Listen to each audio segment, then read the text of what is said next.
உங்கள் இல்லங்களில் வந்து உங்கள் உள்ளங்களை உயிர்ப்பிப்பது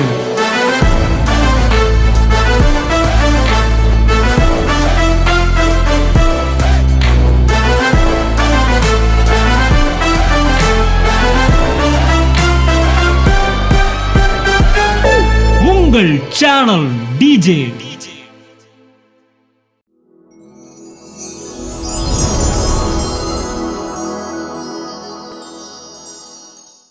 கர்த்தருடைய பரிசு நாமக்கு ஸ்தோத்திரம். நான் ஒரு 2 நாளைக்கு முன்னாடி வந்து வேலை பார்த்துட்டு இருக்கும்போது எனக்கு வந்து நரம்பு இழுத்து பிடிச்சிருந்த மாதிரி இருந்துச்சு. ஒரு ஸ்டெப்பு கூட எடுத்து வைக்க முடியல, அந்த மாதிரி இருந்துச்சு. திருப்பி கம்பெனிலே நான் படுத்துட்டேன். திருப்பி எந்திரிக்க முடியல, அந்த மாதிரி இருந்துச்சு. அப்புறம் பசங்கள்கிட்ட சொல்லி வீட்டில் நான் ட்ராப் பண்ண சொல்லிட்டு வீட்டுக்கு போயிட்டேன். வீட்டில் இருந்துமே வீட்டுக்குள்ளே கூட போக முடியல, அந்த மாதிரி இருந்துச்சு. அப்புறம் கொஞ்ச நேரம் உட்காந்தா இந்த சைடு ஃபுல்லாக வலிச்சிச்சு. திருப்பி படுத்ததுக்கப்புறம் நார்மலாக இருக்கும். பட்டு படுத்தோன்னா திருப்பி எந்திரிக்க முடியாது, ரொம்ப பெயின் இருக்கும். இதுவரை நான் அந்த மாதிரி பார்த்ததில்ல, அந்தளவுக்கு இருந்துச்சு அந்த பெயின். அதுக்கப்புறம் கொஞ்சம் ஏதாவது தைலம் அந்த மாதிரி தேய்ச்சிட்டு அந்த மாதிரி இருந்தேன். நான் 2 நாளாக என்னால் எந்திரிக்கவே முடியலை. இன்றைக்கி நேற்று கொஞ்சம் எந்திரிப்பேன். அதாவது உட்காந்துட்டு எந்திரிச்சோம் அப்படின்னா நடக்கிறதுக்கு ஒரு 2 நிமிஷம் ஆகும், அடுத்தடுத்த ஸ்டெப் எடுத்து வைக்க முடியாது, அந்த மாதிரி இருந்துச்சு. இப்போ காலையில் கொஞ்சம் பரவாயில்லாமல் இருந்துச்சு. பேசிக்காக வந்து நாங்கள் ஹிந்து பேக்ரவுண்டில் இருந்தனால சர்ச்சுக்கும் வந்து விடுறதுக்கே எங்கள் வீட்டில் யோசிப்பாங்க. இன்றைக்குமே வந்து நான் என்ன சொல்லிட்டு கிளம்பிட்டேன். நான் எங்கே போகிறேன் அப்படின்னு கேட்டாங்க. நான் வந்து சர்ச்சுக்கு போகிறேன்னு இன்னும் தைரியமாக சொல்லலை. சர்ச்சில் ஃபுட் அரேஞ்ச்மெண்ட் பண்ணுறது தெரியும், அதனால் வந்து அங்கே அந்த ஒர்க் இருக்குது, நான் தான் போகணும் அப்படின்னு சொல்லியிருந்தேன். 2 நாளாக படுத்துருந்தேன். இன்றைக்கி எந்திரிச்சு எங்கே போகிறேன், திருப்பி வந்து படுத்தேன்னா விளக்குமாறு பிஞ்சு போயிடும் அப்படின்னு எங்கள் அம்மா சொல்லியிருந்தாங்க. நான் திருப்பி மனசுக்குள்ளே வந்து ஆண்டவரே, நான் திருப்பி நான் சர்ச்சுக்கு போயிட்டு வரும்போது இன்றைக்கி போய் ரெஸ்ட்டே எடுக்கக்கூடாது, எப்பயும் போல் நார்மலாக இருக்கணும் அப்படின்னு நினச்சேன். நேற்று வரையே வந்து உட்காந்துருந்தேன்னா எந்திரிக்க கொஞ்சம் டைம் ஆகும், நடக்க டைம் ஆகும். இப்போ இங்கே வந்து ஒரு 3 மணி நேரம் வந்து நான் நின்றுருக்கேன், உட்காந்துருக்கேன், எந்திரிச்சிருக்கேன். எந்த ஒரு பெயின் எதுவுமே இல்லை, அது இருந்ததுக்கான சிம்டம்ஸ் கூட இல்லை.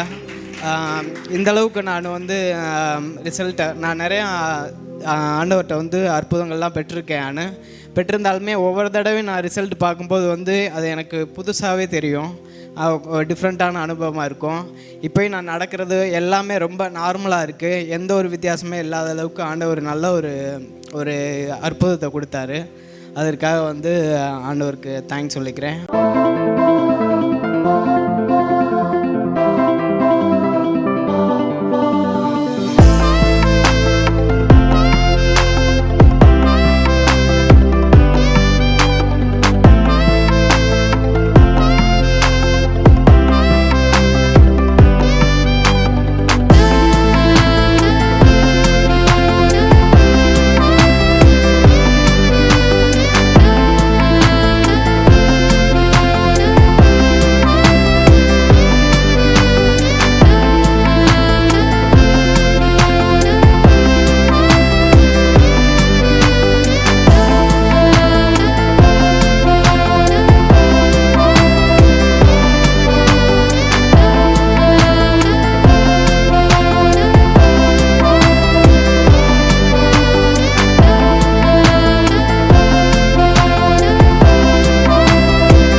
உங்கள் இல்லங்களில் வந்து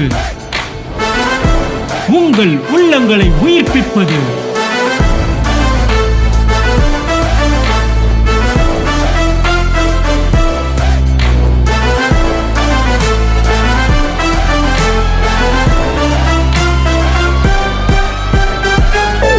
உங்கள் சேனல் டிஜே.